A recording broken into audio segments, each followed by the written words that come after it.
Hello guys, how's it going? My name is Dalaran and today I'm hanging out on PTR because I wanted for you guys to check out the brand new Oregon. But the core point of today's video is to do finally an Outlaw Rogue patch 8.2 PvP guide. Everything you guys need to know in order to start playing your Outlaw. While Outlaw doesn't come with things like a wound poison like Assassination, and it doesn't have the incredible CC of Shadow Dances with subtlety, Outlaw still is a wild card. It's a spec that doesn't have the biggest consistent damage, but the burst is definitely up there. It also brings in a hefty amount of unique crowd control based abilities and a very unique unpredictable playstyle. Outlaw is primarily a spec that's all about setups, so you will be playing around stun setups and trying to min-max your damage. It's actually, in my opinion, the most fun spec with probably the greatest amount of mobility if you know how to play with it right. It is kind of like a cheat out of all the three specs. It is supposed to be the pirate spec of the rogues, and if you feel like certain abilities feel like you're cheating, yeah, that's definitely what Outlaw is all about. So without further ado, let's just jump into the guide. One of the biggest aspects about Outlaw Rogue, besides the buff mechanic and the stuns, and there's a lot of things to cover, but Restless Blades is going to be a pass that we have to play around. Every time you spend any kind of combo points into a finisher, whether it is to buff yourself or to do damage, is going to shave off cooldowns of major abilities. Around this passive, as well as a buff from Roll the Bones called True Bearing, we will be able to play around the variety of different CCs that we can shave off, as well as cooldowns. This is the biggest part that makes Outlaw unpredictable because you can stun more often than some of the other rogues. We're going to start off with the talents, and I want to go over all the talents you will want to play, but this is my build. In the first row, we're going to start with Quick Draw. It's going to be the best choice for us for combo point building and consistent damage output. We'll also be using Quick Draw for our burst setups. Moving on to Grapple Hook, this retractable hook talent allows our grapple hook to be a 30-second cooldown. With a lot of abilities for Outlaw and how it plays, we get a lot of the CD reduction as part of our main mechanic. So having a shorter grapple hook CD means you'll be able to zoom around the map with the arena or BG far more often. Out of those three, this is the one I would recommend because it's kind of fun, but also probably the most useful. In the next row, technically you can play any one of these talents. Vigor is cool, Mark for Death is awesome, but in the end we do want to gravitate towards Deeper Stratagem. Mostly because of the way that Between the Eyes, which is our stun for Outlaw Rogue, works. Between the Eyes is different from a kidney, as in it actually does damage, and if that Between the Eyes crits with our critical strike, it does damage equivalent to a dispatch. But because of the damage component, Blizzard actually has it doing less duration with a stun. As in, for 5 combo points, an Assassination or Subtlety Rogue can get full 6 seconds. With Outlaw, you're only getting 5. So going for Deeper Strat, adding that extra combo point to feed back into our Between the Eyes for full 6 seconds with a stun duration is the reason why we'll be picking up Deeper Strat. I know Deeper Strat generally doesn't feel that good to play with, but with the different essences, primarily in the passives, we do alleviate a lot of that energy issue.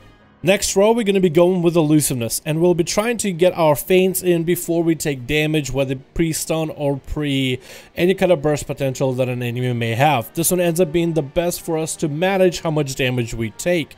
Cheat Death is okay, but Iron Stomach ends up being another viable choice. Not something I would run in arenas, but if you want to play for a heal-heavy build, it definitely has some uses. Especially if you want to stock up full of healing potions, health stones, and crimson vials to keep you going.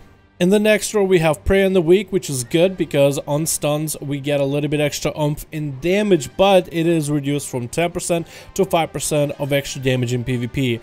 While a solid choice, not what we want to go for Outlaw, but I'm glad that Blizzard ended up adding Between the Eyes into Prey on the Weak. Dirty Tricks is also good and a viable option. Cheap Shot, Gouge, and Sap no longer cost an energy, allows you a little bit more freedom in your openers as well as your crowd control, but ultimately we'll be going with Blinding Powder. This gives Outlaw Rogue an edge over the other specs of rogues, mostly because we have longer range to throw our Blinding Powder, but also a shorter cooldown. Instead of having it lined up really well with enemies' healers' trinkets on a 2-minute cooldown, instead it's a 1.5-minute cooldown, minute 30, which doesn't really line up super well with enemy healer trinkets, as in it lets you get a better and more chances to set up big CC. While I would love for Sliciness to be a powerful option, in the next row we'll have to go with Alacrity. The 10% extra haste, which feeds into our playstyle super well, is a must-have. And finally, your last row is actually an AoE heavily focused row. Dance of Steel letting you have longer duration of Blade Flurry, Killing Spree with Blade Flurry, doing 100% more damage to all nearby enemies, and Blade Rush also playing around Blade Flurry.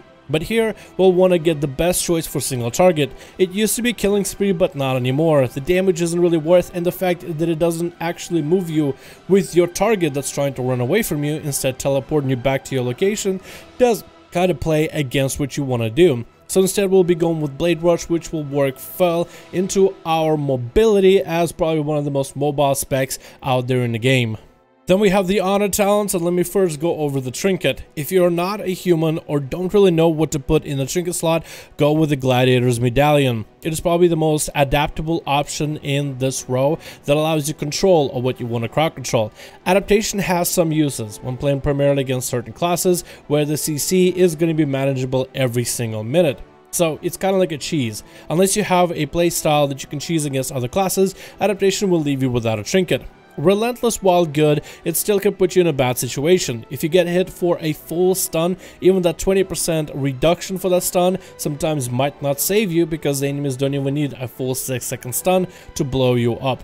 So Relentless is good maybe if you're playing a human due to the ratio to break out of stuns. Outside of that, I think a safe choice in most situations is Gladiator's Medallion, unless you have a reason or a use for Adaptation or Relentless, but I'll leave that up to you. First honor talent that you should slot in as your Outlaw should be Smoke Bomb. 3-minute cooldown gives you a cloud of smoke in a short radius for 5 seconds. This talent gives you the ability to create some line of sight whether you want to trap an enemy that you're going to be scoring a kill for, or it can even be used in order to prevent abilities. For example, if a Warlock is casting massive chaos bolts at you and you have no defenses, sometimes Smoke Bomb might be enough to stop an enemy. Although you have to use this sparingly in only certain key situations, you can't throw this ability around since it does have a pretty hefty cooldown. Next, Controller's King is going to be activating your Adrenaline Rush for 3 seconds every time enemies around you within 40 yards are stunned, silenced, or polymorphed. There's a lot of classes that use any of those CCs, whether it is you applying that CC to an enemy or an ally. So this gives you a lot more uptime, and more Adrenaline Rush means more damage. The second best one is going to be Thick as Thieves, transforming your Tricks of Trade into a useful burst ability that allows you and an ally to both gain 10% extra damage, that is 20% between the both of you, in order to score a kill. I use this even on healers for 2v2 arenas if I play with a healer, because increasing my damage is important, but also allowing my healer to maybe put up a bit more damage in order to help us score kills faster is also nice. Another honor talent that's kind of useful is Drink Up Me Hearties, which gives you a second Crimson Vial to use, and it works just like a Hellstone. So if you want to go for a heal heavy build together with Iron Stomach as a talent with Drink Up Me Hearties, maybe for like a dueling build, it comes up for a very hilarious playstyle where an Outlaw rogue actually can heal themselves. Next we have Disarm, which can be used to lock down any kind of melee in arenas or BGs, and is a great option in 1v1 situations.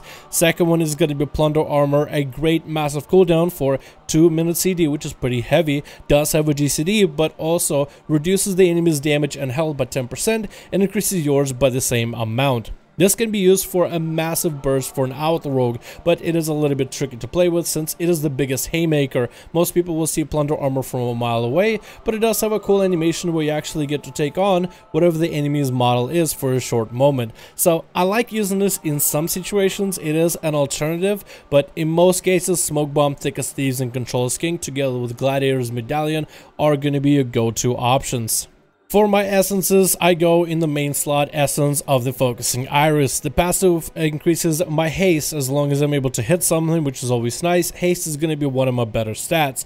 The active ability is, you guys all seen it, is the Meme Beam. You're able to blast a bunch of enemies in a line in front of you for a bit of burst. For Outlaw rogues, I feel like it's just not really worth setting up damage and increasing the damage of our already established abilities, since Outlaw doesn't really have quite as powerful of guaranteed eviscerates like Subtlety or massive envenoms like Assassination. Instead, you're kind of working off of procs of random various abilities, and it's not really a good idea to bank on those abilities hitting super hard. It's really an amalgamation of a lot of those abilities in a sequence. So instead, we are going to be going for a focusing iris to get some guaranteed bursts that could be interrupted, but in most cases where people are looking to interrupt your healer, most people are not going to expect a rogue to have an ability that could be interrupted by a melee or ranged or whatever it may be. You actually get a lot of value out of it because the blast does quite a bit of damage, and I very much like it. Second one is going to be Memory of Lucid Dreams as my first passive. Not a terrible choice, as it does give a chance for abilities to refund back energy and increases my versatility, which is survivability, as well as damage output. Realistically, there's a lot of essences, and I feel like there's almost no bad way to play with an essence. There's quite a lot of builds that could be run with these essences. So really it's up to you guys to look at these essences and decide which ones you choose and which ones you like, and if you have a specific use for one or another. But if you're not sure, slot in Focusing Iris in the main, Memory Lucid Dream in the off, and let's say you have a third passive or third slot that you can put in a passive. Conflict and Strife versatility is really not bad. Next thing we're gonna go is over our stats. The first thing I think you guys should watch out for is higher item level. The higher your item level, the more health you have, the more damage you can take, the more agility you have, which is very helpful for PvP right now in BFA. So that being said, you will want to try to get your stats fairly good for what we're trying to do, but if you can get close enough, that's usually more than fine, as long as you can get some sort of an upgrade in your item level for your pieces of gear. For stats, we are looking at trying to get to 25% haste. Last season, 20% haste was fine, but with how much item level we're gaining on our trinkets and rings and other pieces of loot, 25 haste is more than reasonable. Some people recommend about 20-ish% haste, but I would say 25 is better because we are playing with deeper strat. Now, Memory of Lucid Dream passive does offset deeper strat a little bit to make it a little bit easier to play around the energy, but I still would say closer to 25 will create a more suitable playstyle and a better feeling game. Afterwards, some people recommend 20% crit. I really don't think crit is that important since it is very much reduced in PvP, but when you're between the eyes crits, it does do quite a hefty amount of damage. So crit isn't bad, and I wouldn't really stack it though in the end. What I would stack, however, after haste is versatility. Versatility is going to increase how much damage you do, unless how much damage you take less of, and it's overall a very consistent, very solid stat. Outside of all this, try to avoid mastery on your gear as best as possible. Now let me talk a little bit about some of the traits. It is going to be very difficult for people to come up with some kind of a build, and I would say that gaining higher item level Azeroth pieces is right now better than going for specific traits, as all those pieces will give you more stam, more agility, which is more damage, and hopefully they have decent enough traits to increase your damage output. But let me talk about the traits you want to look out for. Deadshot is really good. Between the eyes will increase the next pistol shot, and with talents and with the playstyle, you are going to have quite a bit of damage, but also Ace Up Your Sleeve is really good too. Since you'll be using Between the Eyes as part of your main setup for abilities, you are either going to be going for Ace Up Your Sleeve or Deadshot. Both of them are very much interchangeable for the damage output and the burst potential, but if you can stack either one of those two, that's going to be good for PvP. Next piece, my shoulders. I didn't get the best pieces, but Snake Eyes ends up giving you a little bit extra consistency on your Sinister Strikes. Every time you roll the bones, depending on how many common points you spend into those roll the bones, your next 10 Sinister Strikes do quite a bit more damage. It's not going to be heavy, and there is a playstyle where you triple stack Snake Eyes actually. I covered it in a previous video, but this playstyle with Snake Eyes, Snake isn't bad, but it's not quite amazing. I would say it's a solid option if you do get it. And the second choice in that piece of gear, I ended up getting myself Ace Up Your Sleeve as well. Moving on to my chest piece, I have one Ace Up Your Sleeve and one Brigand's Blitz. Brigand's Blitz is going to give me a little bit of haste for as long as my Adrenaline Rush is up, scaling that haste higher the longer Adrenaline Rush is available. This is going to give me a little bit more of a setup potential in order to score a kill on an enemy target, whether I'm starting from the beginning and trying to use Adrenaline Rush to get the setup, or I already have the best buffs available and I'm ready to go pop Adrenaline Rush and go ham. And either way, try to go for a higher item level on most of your pieces of gear, and in most cases you're just trying to get whatever pieces you can and try to construct a build based on your traits. Eventually, if you're lucky, you should be able to farm up enough of the Azeroth pieces of gear in order to come up with some of the best traits possible. Alright, let's talk a bit about Outlaw rotation, but before that, let's get into some macros that I use. You'll want to have a set focus macro. If you're able to set focus on an enemy, like let's say this guy is a healer, and this will be our main DPS target, which will be important because we do a lot of swaps as Outlaw. Having a set focus to be able to CC an off target is going to be important. We have a cast at focus in open close brackets between the eyes. Same thing for our gouge. Same thing for our blind. And you can make them as party 1, party 2, party 3. I usually just like to swap around with focus. I find that more comfortable for me. Another macro that's good is going to be show tooltip, clear target, target enemy player, cast sap. This one is basically your sap spam macro. You can run around just spam sap to look for rogues and stealthies. You also have ourselves a grapple hook macro, cast target equals cursor, grapple hook. So instead of getting the green reticle like you would with your distract, instead you just kind of point where you want to go with Outlaw, hit grapple hook, and you go there. It takes out a little bit extra, like less of a left click that you need to do in order to find positional. You just kind of throw your mouse in a direction, just flick it like it's CSGO, and just grapple. It's really easy. I recommend it if you want to get a little bit more fast pace for your playstyle. Now that we have some of these macros, we have the base playstyle to play Outlaw within arenas or BGs. So opener, rogues are really big about openers. Outlaw rogue, not really. Your openers are very, very, very simple. You're trying to set up a set of buffs, and we'll talk about the buffs in a bit. Your opener for Outlaw, in most cases, unless you're going for big burst, is going to be cheap shot, sinister strike, and pistol shot until you have full common points, roll the bones. Depending on the buff that you have, you can decide whether you want to go for damage or whether you want to get a different buff. When you have a buff that you want, get full common points for an actual go. If you want to go for a more bursty opener with another class, it's going to be going ham in the opener. You want to have them pre-tricked, for example, and you'll want to open up with a cheap shot, generate the common points until you have full 6 common points into between the eyes right after, and worry about your buffs that you get later. You're just trying to create an opportunity for CC for an enemy or for an ally, and you kind of foregoing your buff mechanic.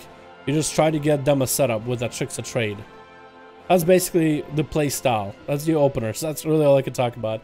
Let's talk about the buffs. So with Outlaw, you basically just want to generate good buffs, or generate buffs until you get a set of good buffs.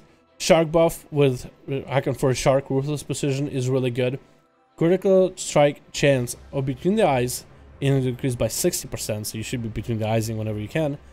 For your stun, and critical strike chance of all other abilities increased by 20. More crit, more damage.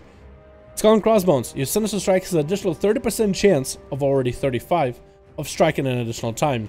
If you get this lucky as a proc, you're gonna get a lot of value. We got our Skull and Crossbones back up.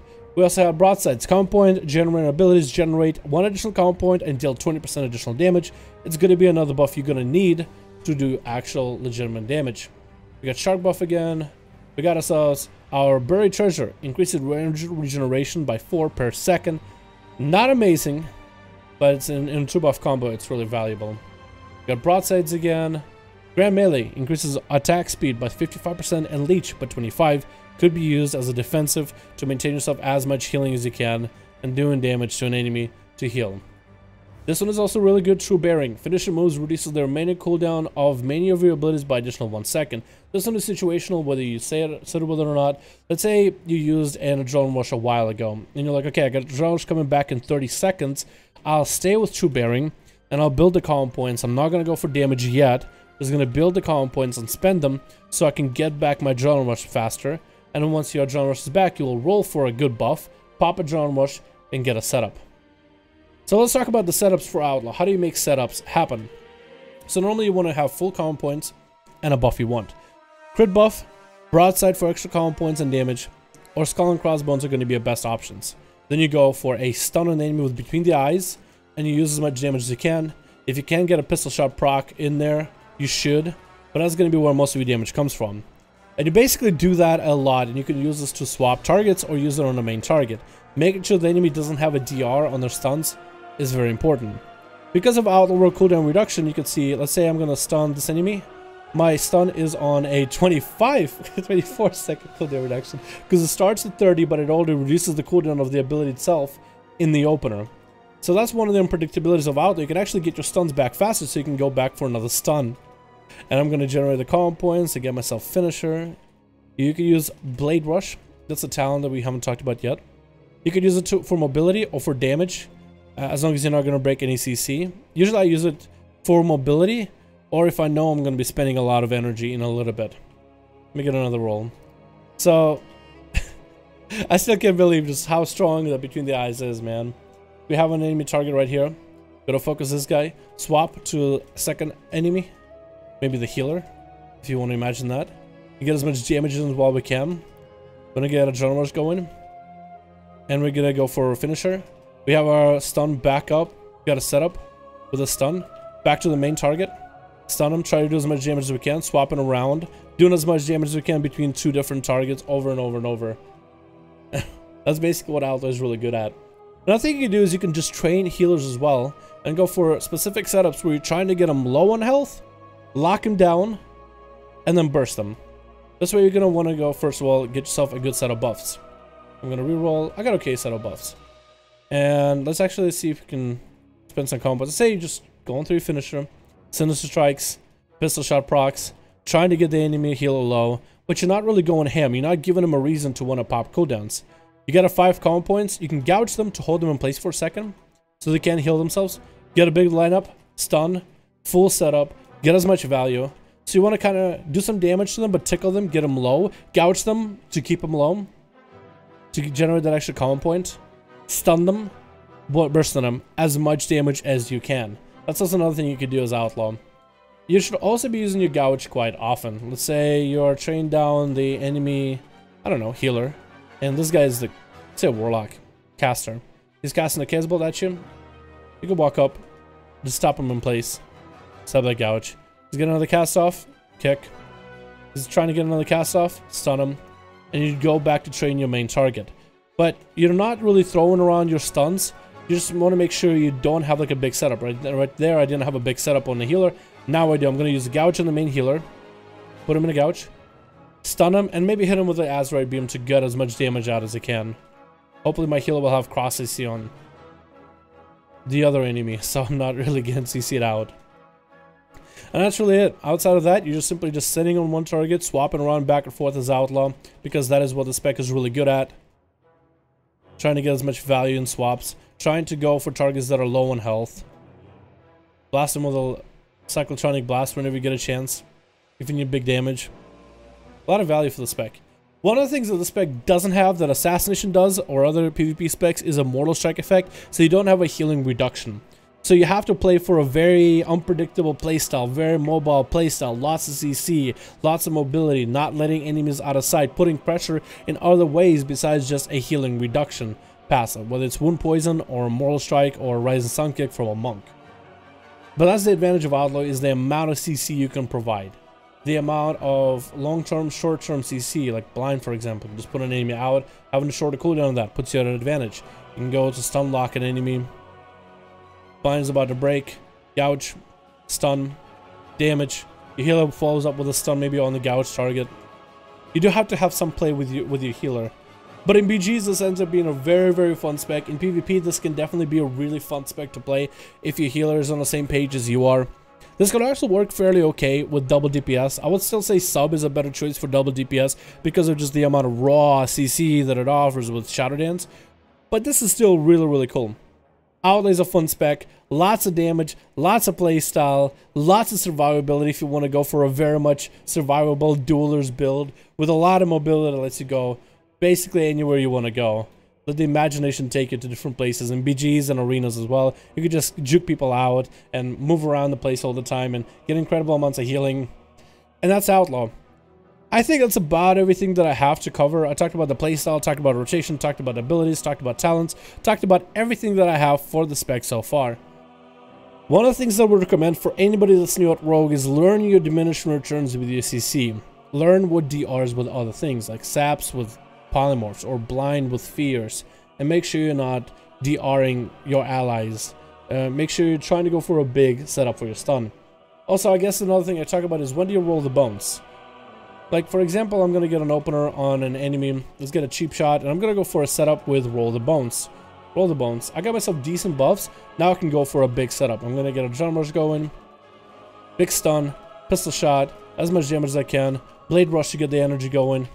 Just continue hammering the enemy. But let's say I roll the bones out a little later. I got a really good buff. Let's say I didn't roll a good buff. Let's say I got Buried Treasure. Now I have full combo points. Do I take this Buried Treasure and I go for that Gouge stun setup on the enemy? You could if you're playing 3v3s and you want to get some pressure, get some damage with an ally, or you got a healer that got some damage cooldowns like a Disc Priest. Outside of that, you got to decide yourself. Is this the time to go? Do you have other abilities? Do you have a Cyclotronic? Do you have your Focus Azeroth Beam? Are you getting some crazy procs? Do you have a Trinket rolling? Is the enemy down on cooldowns or something? Do they have some sort of a debuff on them? Is there any reason for you to want to swap? Or should you, in that same situation, when you have the same buff, just go for a reroll and wait to see if you can get a better fish buff combo? That is really difficult to explain when you do it, when you don't. That's going to be more about trial and error.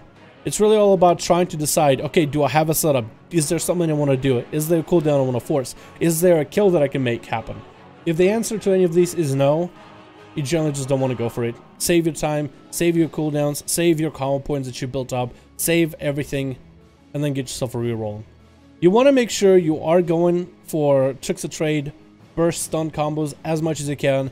But if you know that or if you're not feeling confident that you can do some damage to force a cooldown or maybe score a kill, then it might be a good idea to wait until a better opportunity where you feel confident that you can do so.